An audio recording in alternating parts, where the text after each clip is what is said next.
Hello everyone, this is Shannon from That's So Poe, and today I'm doing a wrap-up of my Lovember reading, which is a romance readathon run by Becca at ReadBecca. I'll link all of the information below. Technically, the readathon was from November 17th through 30th, but I read for all of November because I was just so in the mood to read romance, and this ended up being so much fun. So I ended up finishing 7 romance books that I just really enjoyed. I did technically DNF 5 others, but I'm glad that I tried so much romance this month. I also discovered a couple of authors that maybe I'd heard of their names, but I hadn't read them yet, that I really enjoyed reading. And so I've now got more authors to read more from, and that is such a win. So let me go ahead and tell you what I ended up reading and what of the Lovember bingo prompts I ended up satisfying. So first, let me talk about the books that were on the TBR that I made for the month, starting with the owned books that I had. So I had 4 books that I owned that I wanted to get to, and I got to all of them, and that made me so happy because this year I am trying to get through all of my owned TBR if possible. So the first book that I ended up reading was The Stand-Up Groomsman by Jackie Lau, which is the sequel to Do Not Fall in Love. This is a contemporary romance that is basically like a hate to love type of situation where we have a stand-up comedian who kind of gets off on a very wrong foot with the heroine, and they're both friends with a couple that ends up getting married, and they end up being part of the bridal party, and so they get thrown together a lot, but they find themselves really kind of attracted to each other even though they're very much opposites and even though they got off on this wrong foot. This book definitely had some heavier emotional content. There's quite a bit about like anxiety and about issues with family and these sorts of things, and it does start off on that kind of wrong foot. But it was just also really moving in terms of the way that the characters had to grow as people in the story, which I think Jackie Lau always does really well. Plus there's all of this super cool like wedding stuff that is going on in the background. So this satisfied the prompts of hate to love, celebrity, contemporary, and forced proximity. Then I finished Saffron Alley by A.J. Demas, which is the sequel to Sword Dance. This is a male non-binary romance series that is set in this sort of secondary world inspired by kind of the classical Greek Roman cultures. And this series is also sort of a mystery series where there's often like some sort of murder mystery type of thing that the 2 main characters have to work together to solve. And there is one of those in the second book as well, but the kind of through line of the story is also just the 2 characters kind of figuring out how to develop a life together. So in the first book, in Sword Dance, they met when they were at this sort of villa thing trying to deal with some political intrigue and kind of a murder mystery there. And in the second book, Demas comes to visit where Verasta lives and ends up, staying with his family, this sort of found family that he has. And they're trying to figure out how to build a life together and how to kind of blend their families and these sorts of things. So there's a lot of drama related to the family not necessarily wanting to welcome in somebody new, but that is developed over the course of the story as well. And there's this kind of neat little murder mystery type thing going on in the background. So this satisfies the prompt of historical if you stretch it, because it's not technically historical, it's the secondary historical inspired world, but I'm gonna count it. Then I finished The Roommate Risk by Talia Hibbert. This is about 2 friends, Jasmine and Rahul, who have been friends since college, and now they're both, working professionals. And Jasmine is somebody who loves sex, but does not like to mix sex and friendship or have any sort of relationships. And Rahul is somebody who, when he met her in college, was immediately very attracted to her, but realized pretty quickly that he thought she was awesome and wanted to be friends, wanted to have like an actual connection to her, and was like, you know what, if sex makes that complicated, then we're just not going to do that. We'll just be friends. However, he still finds himself really attracted to her, even though he tries to like put that aside. He's like, no, we're really good friends. Until one day she ends up needing a place to stay because there's a plumbing accident at her apartment and she can't be there anymore. And when they're in that kind of forced proximity, they find themselves really, really attracted to each other and can't quite keep their hands off each other. This is definitely a high heat romance. And it intersperses kind of the contemporary story of what they're dealing with as they're forced to live together, as well as kind of building up little chapters of their history and how they got there. And it's really about growth and about dealing with those sort of issues that Jasmine has and them coming together, and it's a really fun, sweet story. This satisfies the prompts of contemporary, read on the cover, and forced proximity. And the last book that was on my own TBR that I got to was Guarding Temptation, also by Talia Hibbert.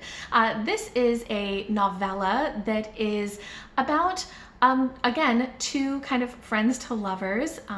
Basically, we have a woman, Nina, who is very outspoken. She has a blog where she talks about a lot of political things, and she ends up getting doxxed and like a lot of threats from these right-wingers, and she ends up needing a safe place to stay that isn't her own home. So she goes and she stays with a friend of her older brother's, who they've been friends for a long time, and she's very much attracted to him, but not sure if he really sees her as anything other than his friend's younger sister, and wants to form like an actual relationship with him.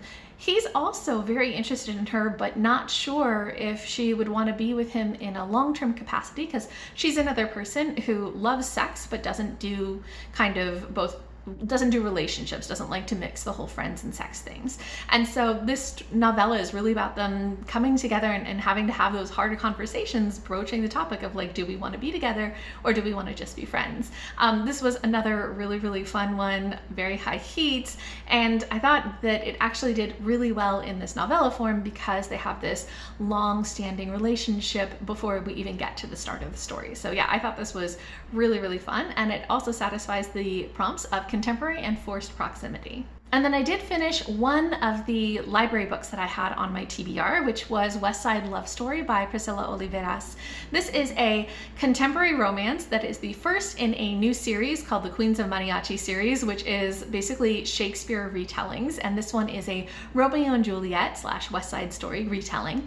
And it was so good. So this is basically about two rival families who both have mariachi bands, and kind of the heroine in one and the hero in another falling for each other, even though they know that that's going to cause a lot of problems for their families, especially because their mariachi bands are competing against each other in this battle of the bands that has like a pretty large monetary prize that is really important. And so just kind of like that all of this mariachi stuff, all of this balancing of family needs as well as personal needs, really, really sweet love story. This has like so much sweetness to it. It's also a closed door romance. So like, even though there's a lot of chemistry between the two characters, there aren't explicit sex scenes, so if you're somebody who doesn't read a ton of romance, this could work for you. But yeah, I really, really enjoyed this one, and it satisfied the prompts of hate to love and contemporary. And then I did pick up a couple of books that weren't on my original TBR that I just found at the library and wanted to read, starting with By the Book by Jasmine Guillory. So this is a kind of contemporary Disney Beauty and the Beast retelling that is part of a series of books by Disney Hyperion that are in this sort of contemporary retelling of Disney movies series. Each one's by a different author, and this one is the Beauty and the Beast retelling, and it is just like so sweet, and it pings a lot of nostalgia as well. So this is basically about Izzy, who is an editorial assistant, and she ends up going to this mansion owned by Beau, who is a celebrity who's trying to write a celebrity memoir, except he hasn't actually turned anything in. And so she's going there to kind of like help him and pressure him to actually write this memoir.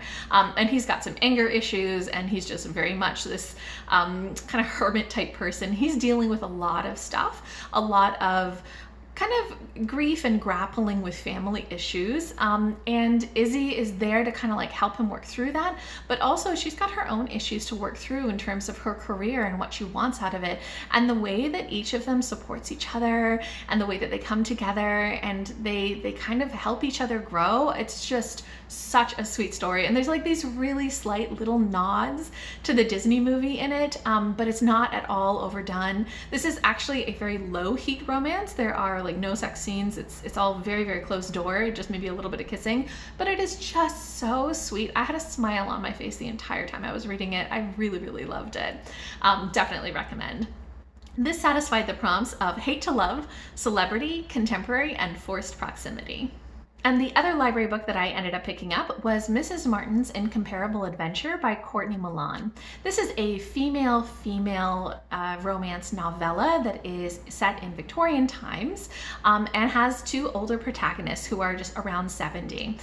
Basically, Mrs. Martin is a rich old woman who has a very terrible nephew who has been staying and not paying rent at the boarding house where Violetta has been an accountant for years. And she can't, get rid of him, but Violetta ends up getting let go by her employer right before she would turn 70 and be able to collect a pension. And now she's looking at a future where she can't earn money and she has not enough to get by. So she decides to do a little bit of a con and go to Mrs. Martin and tell her that she needs to pay for her son, who has been living at that boarding house for the past 2 years, acting as if she actually owns it herself, which she doesn't. And Mrs. Martin says, sure, I will, but first I will help you go eject this guy. And they end up going back to the boarding house, and Mrs. Martin comes up with the most ridiculous ideas for how to completely annoy her nephew and get him out of this boarding house. And he's a pretty terrible guy. This is just filled with so much silliness and so much antics, like ridiculous things like letting geese into his room to wake him up and like all kinds of ridiculous antics.